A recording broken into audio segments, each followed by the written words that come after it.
So Divyansh book this side, कैसे हैं आप सभी। बुक्स को लेके यूपीएससी एस्पिरेंट्स के बीच बहुत ज़्यादा दुविधा होती है, केओस होता है कि क्या करें, घबराहट होती है। खासकर ये कर लेते हैं, ये कर लेते हैं, ये कर लेते हैं। सबसे बड़ी चीज़, सारी चीज़ें एक साथ कर लेते हैं, यूपीएससी निकाल लेंगे। तो इन सारी चीज़ों को एक साथ कर लेंगे की जो फीलिंग होती है, उसमें सबसे पहले आती हैं किताबें। क्योंकि शुरू से ये बताया जाता है कि पढ़ोगे तो बढ़ोगे, पढ़ने के लिए किताबें ज़रूरी हैं, किताबों से ही क्वेश्चन आएंगे, हम यही देखते आ रहे होते हैं। तो आज इसके ऊपर बात करते हैं कि कौन सी किताब कब लेनी है, क्यों लेनी है और कैसे लेनी है। ठीक है, तो जब भी तुम कोई सब्जेक्ट पढ़ो, छोड़ो इस बात को छोड़ते हैं।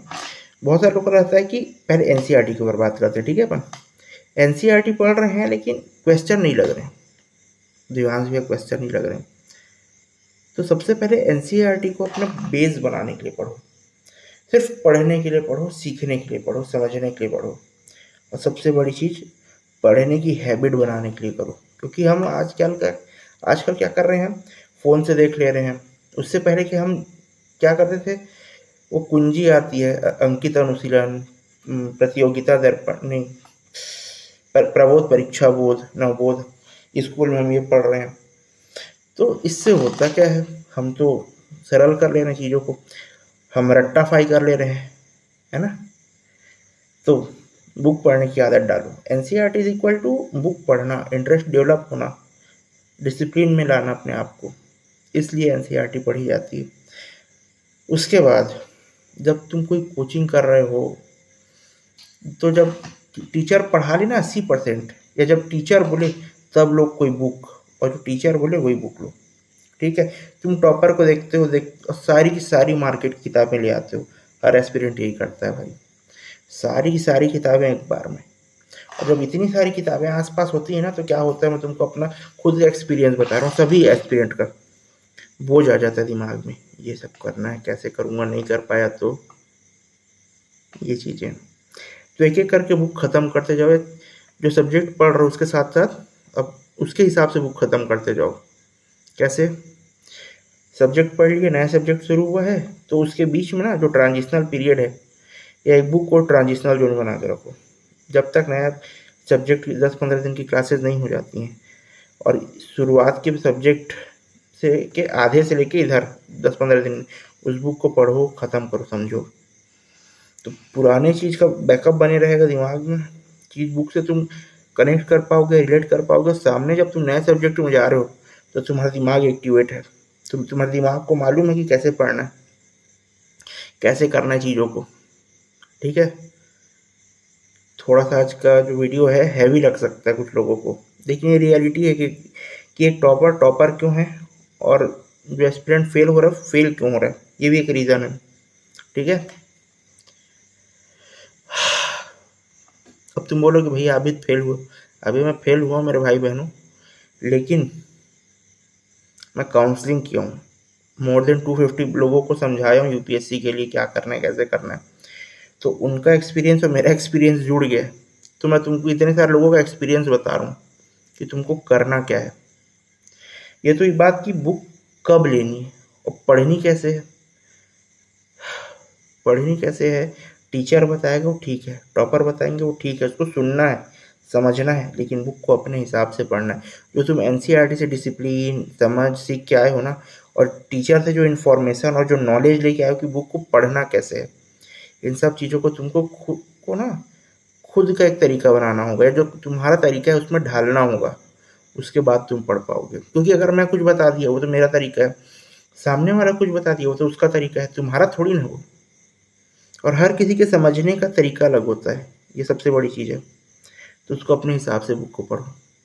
और बुक तुमको लगेगा अब मेरे तरीके से कैसे पता चलेगा सही पढ़ रहा हूँ गलत, सबसे बढ़िया प्रीवियस ईयर क्वेश्चंस देखो, मेंस के, उस टॉपिक के मेंस के क्वेश्चंस देख लो, उसके बाद उस टॉपिक के प्री के क्वेश्चन देखो, उसके बाद फिर उस टॉपिक को पढ़ो उस बुक से, तब तुम्हारा ये क्लियर हो जाएगा, डर निकल जाएगा, हर चीज़ आउट हो जाएगी। तो कब हो गया, बुक कब पढ़नी है, कैसे पढ़नी, ये भी हो गया। अब ऑथेंटिक बुक तो लेनी है, अब ऑथेंटिक बुक जैसे तुम एम लक्ष्मीकांत ले लिए, तो एम लक्ष्मीकांत तो तुम रखे ही हो, लेकिन तुम उसके साथ साथ कॉन्स्टिट्यूशन ऑफ इंडिया भी पढ़ो, BR एक्ट रखो अपने पास एक। इससे ये होगा कि अगर तुम कहीं फंसे, कहीं अटके, अगर तुमको इसमें कुछ चीज़ नहीं समझ आ रही लक्ष्मीकांत में, तो तुम उसमें देख सको, तुम उसमें अपना आंसर एनरिच कर सको, क्योंकि जो सब्जेक्ट होता है, हर सब्जेक्ट की अपनी अलग लैंग्वेज है, तो थोड़ा सा एक लैंग्वेज के साथ बने रहो तुम। और किसको बताऊं, मैं लक्ष्मीकांत का उदाहरण इसलिए ले रहा हूँ क्योंकि उसको हर एस्पिरेंट जानता है, नया पुराना बीच का कैसा भी, ठीक है। अब नई एनसीईआरटी लें कि पुरानी एनसीईआरटी लें, सबसे बड़ा डाउट। तो फिलहाल जो टीचर्स पढ़ा रहे हैं उनको पढ़ो, पुरानी एनसीईआरटी से रखो, उसमें जो करेंट डाटा है वो अपडेट करते चलो।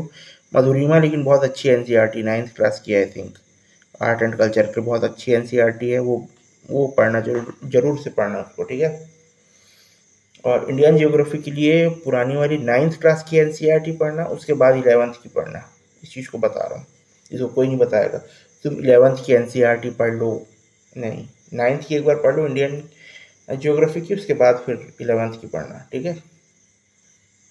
पॉलिटी के लिए तो फिर 11th क्लास की है एक बुक छोटी वाली, मेरे को नाम याद नहीं आ रहा, उसके साथ फिर लक्ष्मीकांत भी कर लेना अगर तुम्हारे पास टाइम है तो तुम, और तो खैर नहीं बोलूँगा।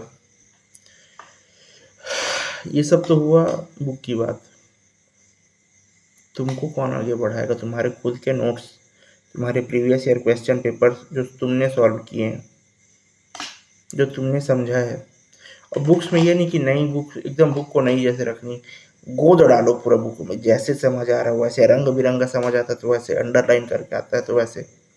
बुक तुम्हारी है, तुमको समझना, 4 लोगों को नहीं पढ़ाना तुमको अपनी बुक को, तो बुक को अच्छे से उपयोग करो, बुक से बातें करो, और ना पढ़ने के बाद 4 लोगों को समझाने का प्रयास करो, और ये बताओ कि हमने इस बुक से ये चीज़ पढ़ी है, और आईने के सामने बात करो, आईने के सामने खुद को समझाओ कि इस बुक में ये पेज में ऐसा दिया है, पेज इसलिए बोल रहा हूँ, और आईने के सामने जब तुम पढ़ोगे, पेज पढ़ोगे ना, तो तुमको खुद को समझाओगे तो अलग से वो आएगा, क्या बोलते हैं उसको, कॉन्फिडेंस, मज़ा आएगा, इंटरेस्ट आएगा, ठीक है।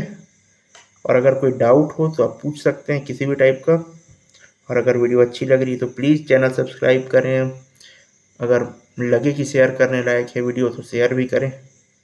बाकी ठीक है यार, सब अपनी अपनी तैयारी करो, आगे बढ़ो।